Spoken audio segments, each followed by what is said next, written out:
And joining us on the stage, we have the peanut gallery over here, John Karp. John is the founder or the organizer of the non-fungible conference that happens over in Lisbon. Thank you for the. Oh, I can see the face of this guy. I know him also. Hey. Oh. And then we have Alexandre Tsydenkov. Woo! Oh, he's on Zoom. I did my best, Alexander. Yeah. And then we were welcoming Sander Gansen from NFT Tallinn, now known as Banana Conference. And we're going to bring up Damien Dupont, who is the organizer of this event. Welcome, Damien. Woo! And last but not least, Armin ZadakBar, the president at the European Web3 organization. And if he does not say bravo at least 7 times, he's kicked off the panel. All right, and you guys go ahead and take it away.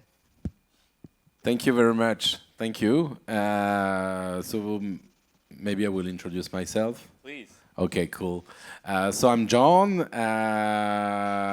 I'm deeply into NFTs, to make it simple, and doing a lot of things in the NFT world. And I'm here with my event organizer hat, I would say. So because I'm organizing this event in Lisbon called the Non-Fungible Conference, where basically we did the second edition in Lisbon, Portugal, 2 months ago.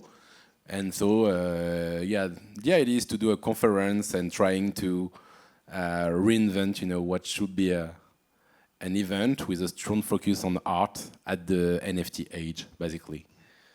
That's it. Beautiful, beautiful. Sander? Yeah, so if John controls the southwest of Europe, then we control the northeast of Europe. It's a mafia thing. We have like territories. Yeah. I come from Estonia. Sander the Ape, coming from supply chain industry. Have been there for 9-10 years, and got into Web3 also for that. And these days we are doing events, we're doing all sorts of other fun things, and we're helping the old guards get into the Web3 through the supply chain, loyalty, and other real-world applications, but of course still having the fun with the games and the art. And of course, we are the ones that bring bananas into all the events. Yeah. Okay, so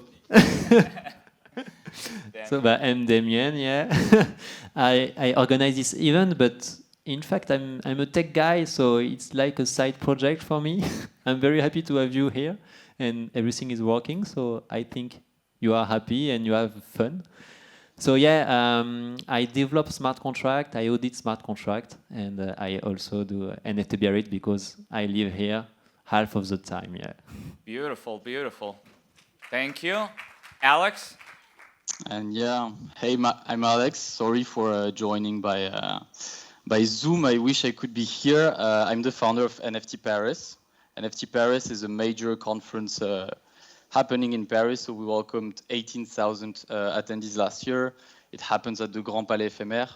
And our focus is a bit like John on artists, but a bit expanded to more tech things like Web3 in general this year. So less bit artistic, I guess. Beautiful, beautiful. And my name is Armin. I'm the president of the European Web3 organization. It's a non-for-profit organization based in Brussels that we're putting together a community of the Web3 builders in Europe, and we're pushing a lot on the education. Our somehow tagline is like education before regulation. So we have this idea of bringing the awareness about this technology, the good, the bad, the ugly of these technologies, and the regulation that they're coming with it. But before the regulation, we need people to know what's being regulated and how.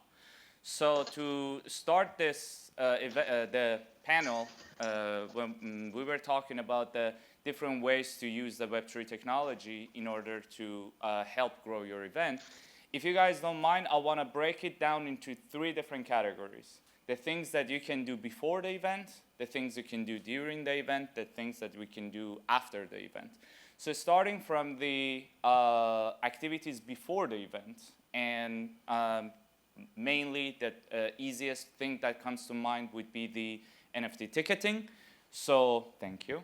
Would be the NFT ticketing, but I would start maybe over there with John, because we started like that. So maybe yourself, what would be the certain application that you would, you used actually for non-fungible conference? I was there, one of the most beautiful conferences that I've been, not Thank just you. Web3 in general. You guys did a great job. So what were the Web3 application you had before the event? Okay, no, I think it's interesting. I think, to be honest, for me, ticketing is before, during, and after, and this is what makes it also different, you know. Compared to normal. Yeah, with normal conference, you know, in a classical conference, okay, you can keep the ticket because you've been going to a, you know, Rihanna, Michael Jackson concert, so you can keep it for life. But you know, that's it. But you know, with Web3, you can do much more. With ticketing, and so you know the first year, okay, as I said, you know, on our side, you know, art is really important, and so we are a bit weird compared with a lot of other events where you know you just want to have ticketing first, and then you know utility after. We pushed a lot to have like really like to have art in the middle of the what we've been doing, and this is what we're doing, massive collaboration. The first year it was with Xcopy, a really good artist. Last year it was with two artists. One is Coldy, it's really important artist, and so they create a unique ticket that you can buy as an NFT. And like you are collecting any kind of NFT. Any kind of NFT. The utility of that NFT was to have access to your... So of course, this is the first utility of the NFT, and so now you have a lot of systems, you know, that let you getting access, like the most, sorry, you know, the most famous one that, where you're at the door and you can scan. Huh? Token proof, exactly. Proof. Sorry. Shout out to Fonz. Yeah, shout out. And so, exactly. And so we've been using this solution at the door and we partner with them. But before that, we developed a solution actually, you know, with OpenGem people. Oh. I don't know if I can say it, but it's we developed a solution because I wanted something custom, and so we developed something that is called gated pass. Gated pass. And with you know, the idea on leveraging with communities. So the idea, you know, the only way to get your ticket at the beginning was to own the ticket of last year. There was no other way, and you are able to have it for free. And then, you know, it's like, you know the ticketing curve. You know, you start with early birds, very cheap, and you are going one more step every month or every 2 months to increase the price. We did the same, but instead of doing this public, it was private sale. Private sale. And so it was our community first, and then at every step we selected different, you know, communities. Open it up more to... Exactly. And so it's a good way actually, you know, to do a marketing campaign. It's also a good way actually to... building a hype, making it like, oh, this is not very easy to get. And also actually select the people you want to have for your event. I won't say, you know, that you are inviting each people, but this is really the idea we want to have for the event, you know, to have really communities. Filtering. Filtering people and have a kind of, you know, unique audience, you know, for your event. And so, you know, doing partnership with the communities you want to work with is a good way to do it. And you can do it, you know, with NFT ticketing. Yeah, and this is something we were discussing also with Sander before, that specifically the way that you're saying to filter the people that they're coming over there. So the focus is not only on the content, but also the networking activities, because you know the people that they're going to be there that have been filtered. Sander? Yeah, so when it comes to the NFT ticketing, then it does give you a lot of different perks, both before, after, etc., such as that you're able to even involve the people that are coming to the event to help facilitate, like, which speakers do they want to see at the event, what type of activities they do want to see, etc., etc. There's like... So you co-build the part of the event with... In a way, yeah. So if you really can tokenize the attendees and you can have a communication with them before they come to the event, unlike in the Web2 where you just have random numbers showing up and you don't know who is actually coming there, then it's a good benefit. However, there is the one thing, which is if you're building in public, and if you're selling tickets in public, and if you're not doing it like John did, where you're pre-planning who is coming, but you're kind of saying like anyone can buy, then a big problem with NFT tickets is that everyone can see that you haven't really been selling the tickets. And as an event organizer for, like we've been doing events for almost 7-8 years in 25 countries. And you always see that the problem is that people want to buy the tickets at the last moment. Or they want to see how many, like it's hard to have first movers. There's who's going to be there, let's see.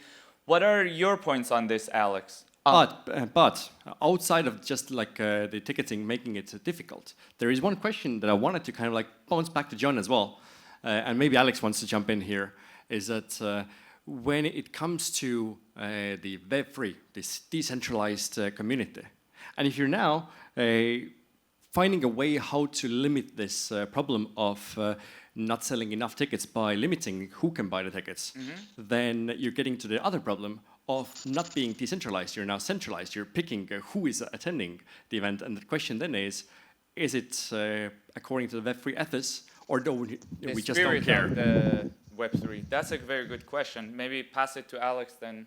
Alex? Yeah, for me, I think as a conference organizer, our main purpose first is to just make sure people, like enough people come on site, deliver value to sponsors. And then all the Web3 is like something you can add and you should use the technology, but it shouldn't come first. So you should deliver first a great event and then use the tools to make sure you're a Web3 event, so you're leveraging Web3 tools. The problem with Web3, obviously, is transparency. So it's a very, very good thing, but it's a tricky thing at the beginning. Like for us, we started doing meetups in bars, then we did an event at Station F with 800 people, and then we had to scale to the Grand Palais. So we had a major problem of how do we bring enough people, and therefore we had to make some choices, make sure our ticketing was leveraging Web3 technology, but was not fully transparent, because if people see you're not getting enough sales, obviously they will not come. And that's a bit my conclusion right now. I'm trying to see, beyond the first NFT conferences where we were saying Web3 is amazing, we need to use it in any case. Right now I'm trying to see how can we leverage the good points, and then there are some points that are very good in an ideal society, but very pragmatically for an event organizer, I'm just, Because at the end of the day, you don't want to, you do it, these events, but at the end of the day, you don't want to also lose money. Well, not necessarily becoming rich out of an event, but like ideally you don't want to lose money. How about yourself, Damien? It's a very interesting subject, I think, because in this society we try to fake it until we make it, but we made it like that. It's about the culture, and everybody do that, so you need to do that. And it's not also Web3, huh? Yeah, but that's what. But I don't know, because in Web3 you can fake it. It's the transparency. So I don't know if everybody is using the Web3 and we are totally transparent. Maybe we will change the culture. I don't know, and yeah, technologically, of course, for now we are not totally ready for the Web3, but maybe we can change society. Yeah. I think you have a good point, but more than, in my opinion, more than the technological part is the psychology of human being, and a point that Alex had, which I want to pass it to John, if you have anything to add to that. No, I agree on what Alex say, and I think everybody in the event world know that the best way to sell ticket is to say that it's sold out. So I think, this is the beginning of the issue with this kind of event. We even saw some of the events that they had part of the tickets which were free, and they were announcing that the free tickets been sold out. Sold out? But on the other hand, to be honest, Web3 is about communities. And I think, this is always, I don't want to learn anything about communities, but this is how brands will change their way, of doing marketing. This is how every companies will change their way, of doing promotion and marketing, is how you build long-term relationship with the community. And okay, maybe my event is different because I don't care if I have 500 people or if I have 5,000. And But don't you think if you have the right people, and especially with the PAX experiences, they're gonna show up anyway. If you have the right people at the beginning. I believe I think it's a complex topic, but I really believe that and because you can see it also you can see it in every for every event. What is complex is that at the end of the day, and I think it happened also for this event, most of the people register last minute. and so you can create plan, you can do whatever you want, but you know that the last 4 weeks or 6 weeks, this is where people will get their ticket. And so maybe I'm naive, but I believe that long-termly, even if you will have transparency, even if people can see everything going on, for some communities and for some events, I don't say it's a general things, but I believe that some event could live with this transparency and make it a strengthness. Actually. Beautiful. We are experimenting, but I believe it could happen. And what is good, is you can play with that. If you really play the community game with the token that you are creating, you can build it. You can even decentralize actually. I don't say that we don't have a decentralized organization. The way we are working is pretty centralized, to be honest. But we've been trying to do some stuff. For example, last year we decentralized curation for the event, and we decentralized curation. By organizing, it was not a full decentralization, but all the curators has been selected by a vote based on the token, so the owner of the Genesis ticket. So anyone was able to apply. So because we were.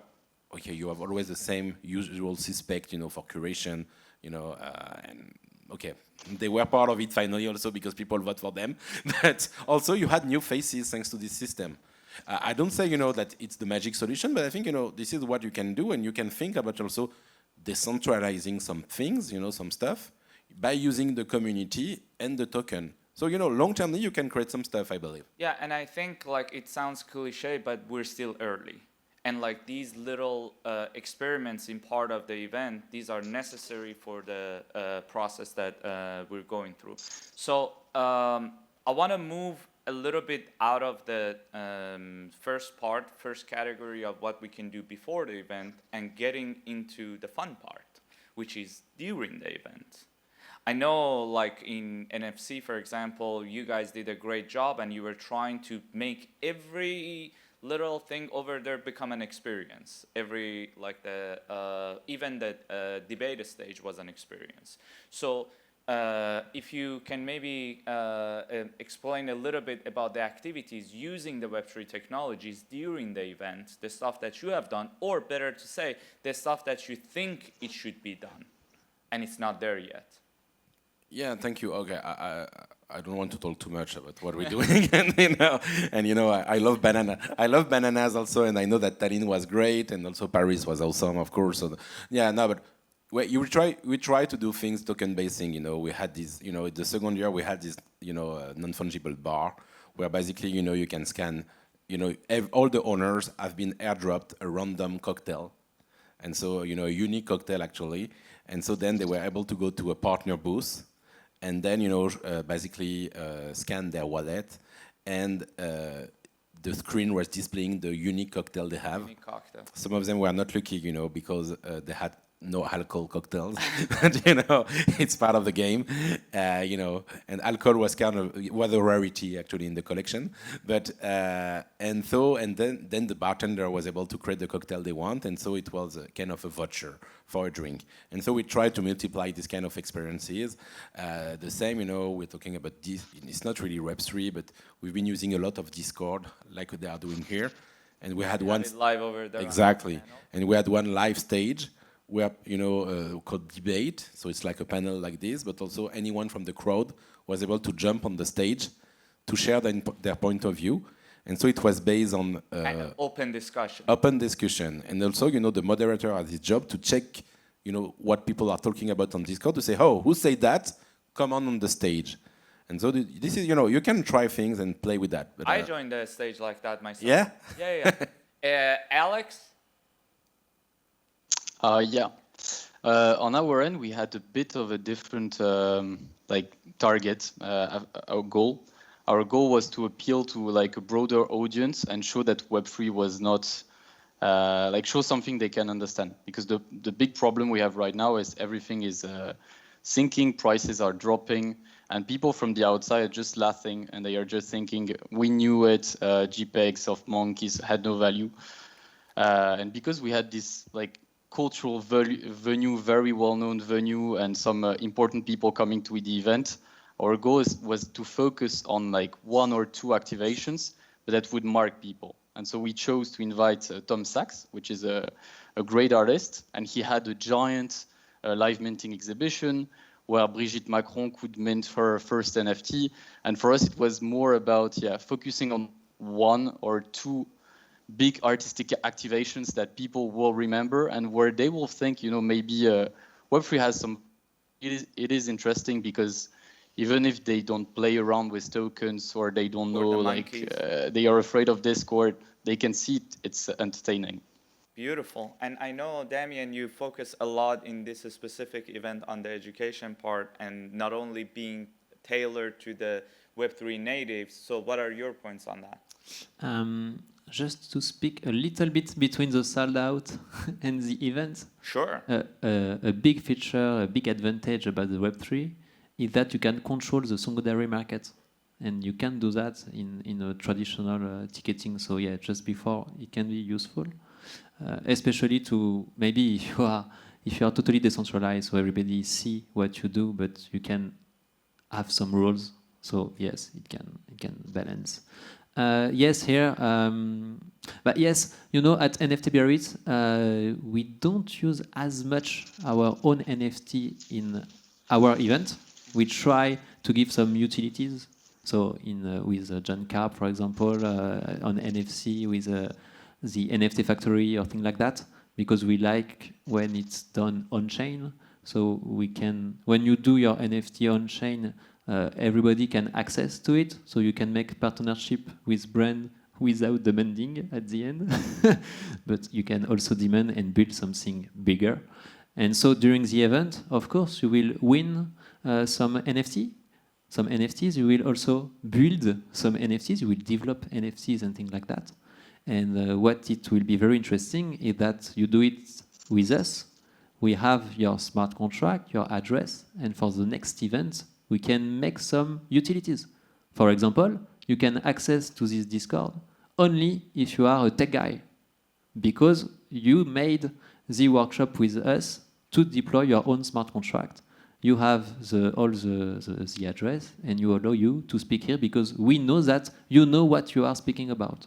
For example, it can be fun for the next edition. And things like that. With partner, for example, everything is possible. Yeah. But I know you made some crazy thing at NFT Tallinn too. Yes. Because I think it will be for the next edition. Because the previous year we didn't do that as much because the level was quite low. But now we know that we have much more builders, so we can do it. And with the time, we will build more and more. So yeah, Beautiful. great. Beautiful. Sander? Yeah, so if the pre-event game, it's mostly focused for the organizers to get more people involved, get different communities involved, etc. Then during the event, the NFTs are primarily used for onboarding people, the ones that maybe did not buy the NFT ticket or who have really not understood anything about the NFT. And that's something that I think that the event organizers and the brands that are sponsoring the event and coming to the event are maybe underutilizing and should be utilizing more, is that this is the time to really orange bill or blue bill or whatever color you like, but that's where you should be giving different experiences and showing people what's the different possibilities, including onboarding more people to the... Yeah, like here you can see that you can go and get some drinks that are on-chain payment, or you can have different types of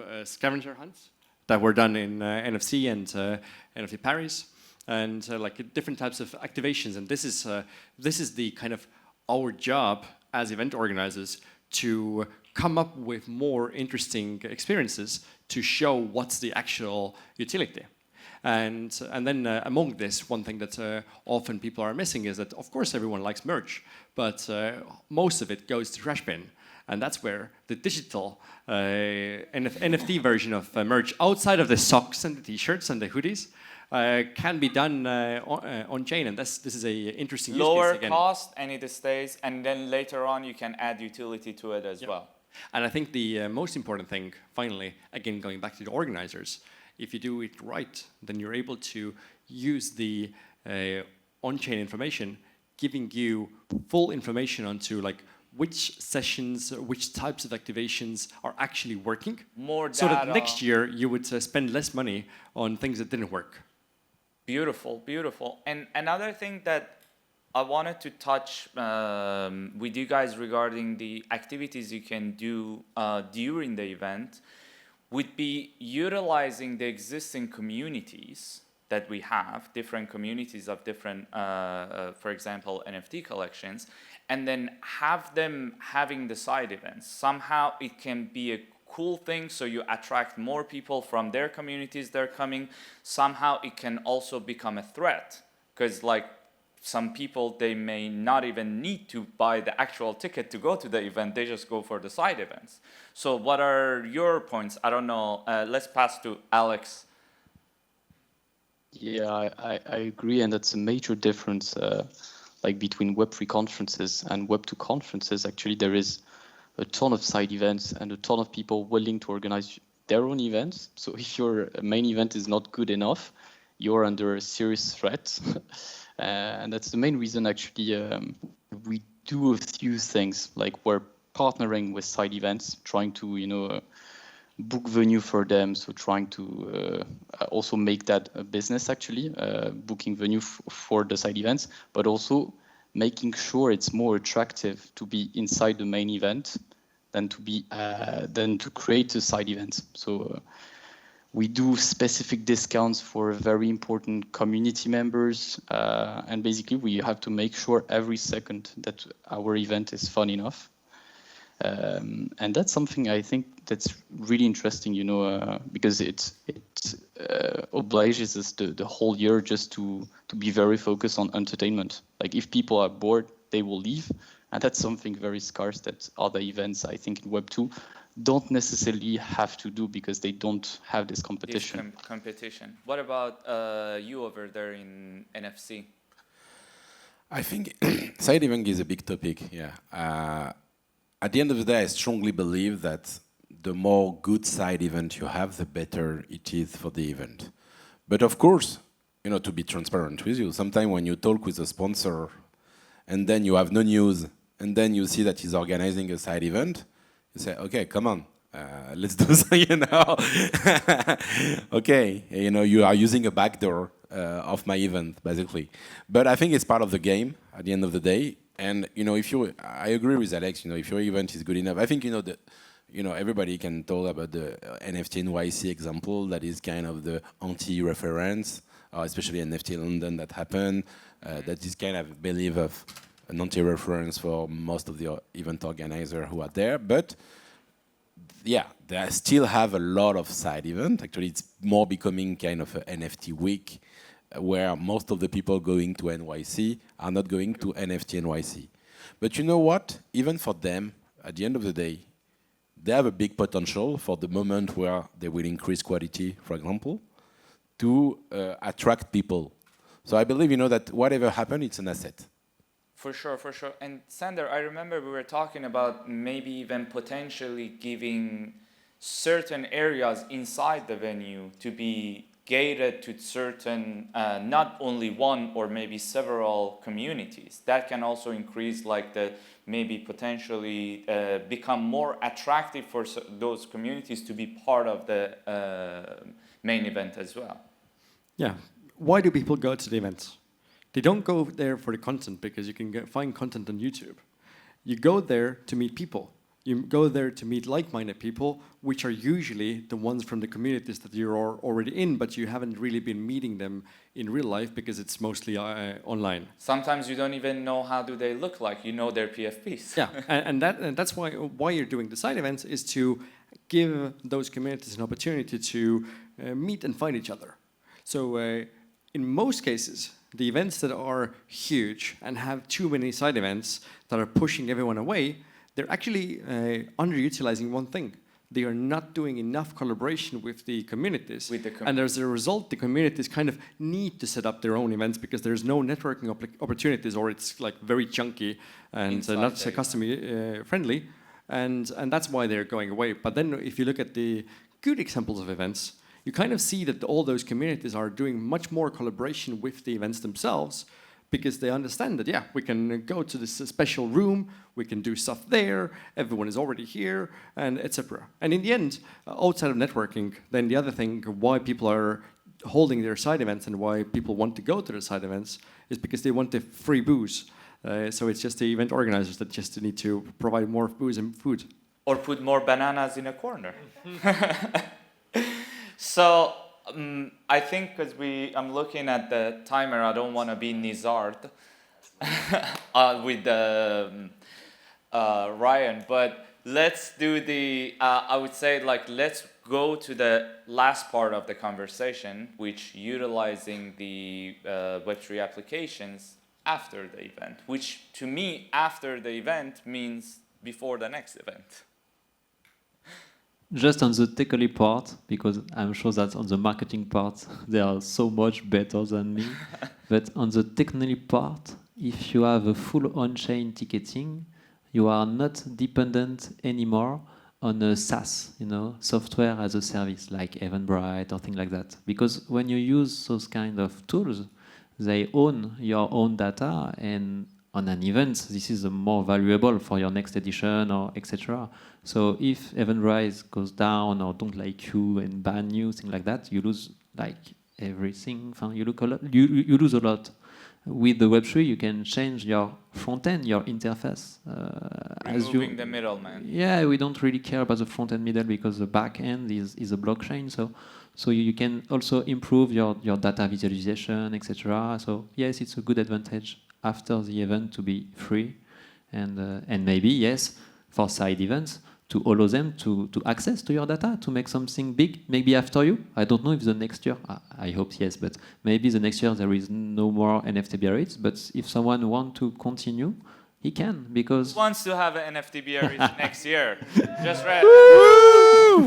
Impossible. Yeah, it's impossible. No, yes, it's not a good example for NFT Biarritz, but yeah, you get it. Beautiful, beautiful. Alex? I was in movement hoping that... so don't worry, we can come back okay, to you. okay. You're going from one okay. side event to another. No, I'm at the right place. I think what's interesting post-event actually is to use the data of... you can think about your event, like post your event, but you can think about post all the other events, and that's more interesting. So like CoinDesk, they have a major event consensus. There is East Denver, and they all do Web3 experiments. So East Denver, they have a token that is named Spork. CoinDesk, they have the Desk token. And so you have a ton of data that can be leveraged on also other conferences, who is going there, who is the most active participants. And you have access to all these decentralized data, and through tools like Absolute Labs, which is a very good French startup, you can leverage this data and do custom airdrop campaigns. So if you want to target the top 100 holders of the DEX token, so the most engaged users who go to another event, you can. If you want to give them a 50% discount on your ticket, or target that to have them buy the VIP ticket, you can. So I think it's a much broader subject than just the event sector. It's just all these decentralized data and all these data points that are accessible, and you can leverage them. So that's beautiful. So to just somehow summarize your point and the one that Damien was saying, just moving a little bit, not necessarily moving, but leveraging not only the CRM platforms that is going to be there, customer relationship management, and then somehow use the Web3 technologies and utilizing WRM, wallet relationship management technologies. And what about you, John? Your points on the post-event activity? No, yeah, I'm pretty close to what Alex said. Actually, we had a chance to get a survey done by Absolute Labs about our communities. And this is data that you can use actually for your sponsor deck, for example, to show the quality of your audience, which brand they like, what is the size of their wallet, what is their activity, how many, what is the average amount of transaction that has been done by them, on which topic do they like, art or metaverse or sport or whatever in fashion. Coins. Yeah, exactly. No, but yeah, it's really, really useful. And just the beginning, and you have these kind of companies who are providing really insightful data that you can use. On the other hand, you need to forget that when you play with NFT ticketing, you can lose also some traditional data if you are going full, and so this is where you need to find a good balance because. Balance. And I saw some of these platforms similar to Absolute Labs or Blocksy. They have also a combination of Web 2 and It's like Web 2.5. Yeah. Because some of them you can also still, depends on the user, you might still have access to their email address or name and stuff. But it becomes GDPR stuff, so let's not dig into Exactly. Exactly. Sander? So yeah, the important thing to remember is that all of us who are here at the event, either organizer or attending, we're the ones that are the face of Web3. And if we think that this is a technology that needs to stay around, then we need to be utilizing this and showing a good example of what can be done and how can we really show value with all of this. So outside of just the analytics, which of course is super useful for the organizers, we need to just Be more proactive. no, kind of take the people that are coming to our event, the best examples, and make sure that they go to the next one, and to the next one, and to the next one, so that all of us together can keep on not just sustaining, but growing and bringing more people into the ecosystem. Because only by inviting the next people, we will eventually showcase to enough people what's the possibilities of this technology, and then eventually we'll have a present where we can forget about this technology because it's everywhere, and we can start talking about something next, like the dust nanorobots. No, but this actually you made a good point, which is one of the core spirits of the Web3 space, the co-creation and the collaboration. And the last words to the organizer. Of the hour. The last word is, it's time out, guys. We have another conference just after. Everybody try to say it to you. Thank you very much. We are very Event is happy to about have you there. timekeeping. Beautiful. Yeah. Amazing. Thank you. That's yeah. Yeah, sorry. Thank you, right, thank you everyone. guys. Thank you Give a very round of much. applause. Thank you. Amazing.